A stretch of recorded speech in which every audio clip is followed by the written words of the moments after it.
Welcome Year 7 to this video that accompanies Module 7 to give you an introduction to loading up the VirtualBox and using Visual Basic with our workbook for Module 7. Now obviously with all of our workbooks we've got a glossary at the very top, and it's worth checking through these terms because you'll find out through the first couple of activities what each of these things mean. Now it is important to read the introduction, but you can get started straight away on Activity 1, which gives you a sample piece of Visual Basic before you've actually learnt how it works. And the idea is to try and work out what this code does. But once you've done that, your teacher will help you with Activity 2, which uses the code on Activity 3. And this involves using Visual Studio. So this video is designed for any groups where the teacher is not available at this point, or for any student to use as a recap for the teacher demonstration for Module 7. So we'll come back to OneNote to look at this code in a little bit. So let's launch the VirtualBox. 3 different ways of getting there. First of all, you can press the Start menu, find Computing, and you'll find the NKS VirtualBox. This is the 2024 edition. In future years it may look slightly different, and you can simply click on that. Alternatively, typing in NKS will often find the VirtualBox. And if for any reason on the computer you can't find the VirtualBox, you can always go to Windows Explorer, press the Windows key and E to quickly load that up, RM Shared, find Computing, and the latest VirtualBox shortcut should be at the top. There it is, and that's what I'm going to use to launch it. Double click. Now while it's loading, why use the VirtualBox? By the way, press an E key if you see any message like this. It'd be great if we could just use Visual Studio and do programming directly on the network, but unfortunately that's a bit dangerous on a network like a school one. The VirtualBox is a simulated Windows 10 computer sitting in a window on our network. Now it doesn't always launch filling up the full screen, so if that happens, just pull the window away from the top of the screen and then push it back to the top. It should go full screen. You're looking for the Windows 10 toolbar for the VirtualBox, which has a jet black background, to be sitting just over the top of the grey one for our normal network. Notice the panel up in the top right, the information panel. You can just press the little cross button in the top right and that'll vanish. So down here on the toolbar, you can see Windows Explorer. So it looks like a normal home computer. Below that though, we have VirtualBox files. This is drive Z, drive C, drive Z. We'll see that in a few minutes. But if you actually launch your My Work folder, you'll actually see VirtualBox files in there as well.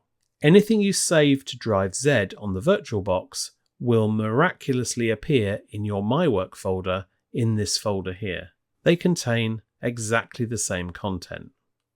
So let's do what we actually came here for. Let's load Visual Studio. Now Visual Studio is the standard development tool for Windows applications and also for other applications like iPad and macOS apps as well. Virtually every program you use on Windows was created in Visual Studio, along with a lot of games. So the first thing we do is to create a new project.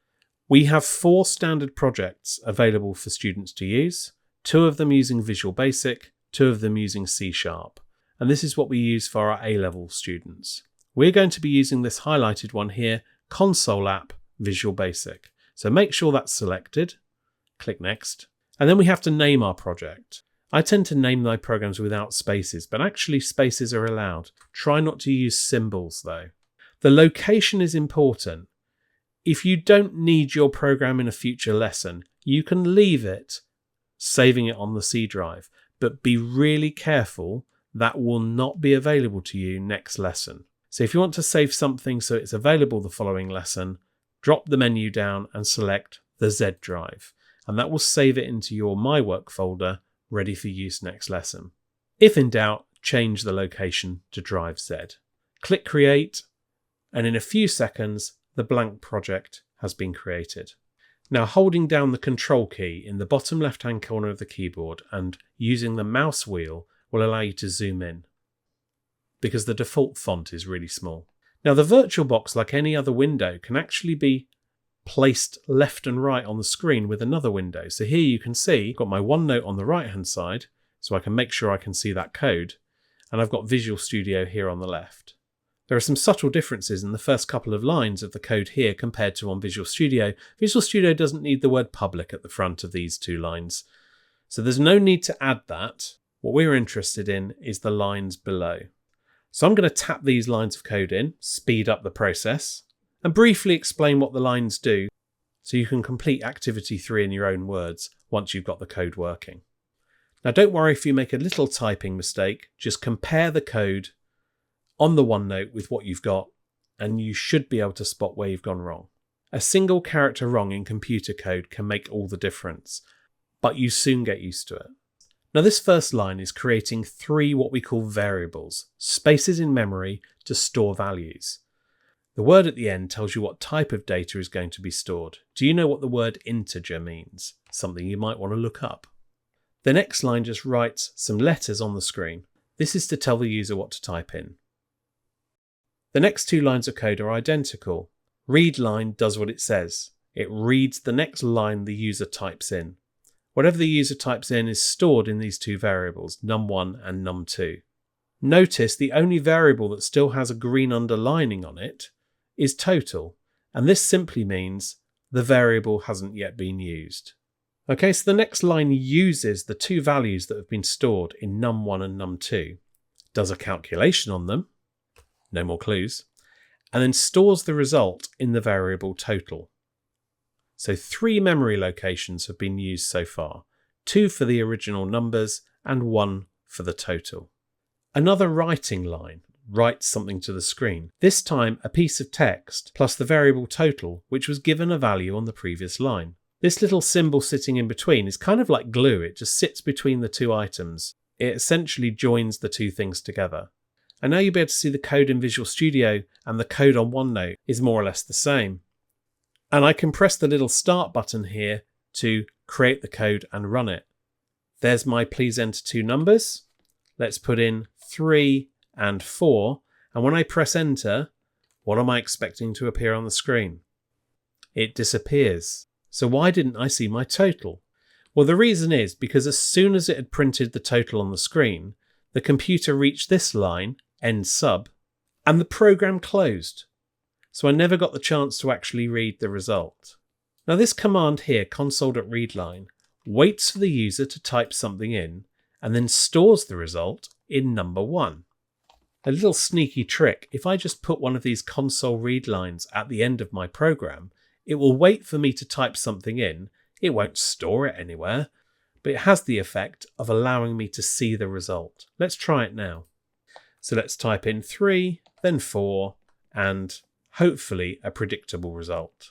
So hopefully this gives you enough information to be able to complete your own version, pop your code into activity 2, write down what the purpose of the program is, and in activity 3, go down through the program line by line and explain what you think the purpose of each of those lines are. Now notice up here at the top we have save buttons. I tend to use this double save button, which is save all, when I'm using Visual Studio. Now to close down Visual Studio, once we've saved, we can pop to the File menu and click Exit, and that will close down Visual Studio. Just to quickly show you how to get your code back, remember I said this middle button, Open a Project or Solution, go down to your VirtualBox Files folder. Now a handy hint is to click Date Modified because it brings all of the latest folders to the very top so you can see which one was the most recently created. And what you're looking for is this SLN, Solution file to click on. Double click on the solution file, get rid of the dialog message that pops up, and the project should load ready for editing or to run again. Now when you're done with the VirtualBox, don't click the corner button. Instead, go down to the Start menu and just like you would a real computer, use the power to shut the VirtualBox down. Make sure it shuts down properly and the whole window will close. So remember you can come back to this video at any point and you can watch any of the steps if there's anything you need to know how to do again. Programming is incredibly powerful. This is the start of your proper programming journey. Good luck.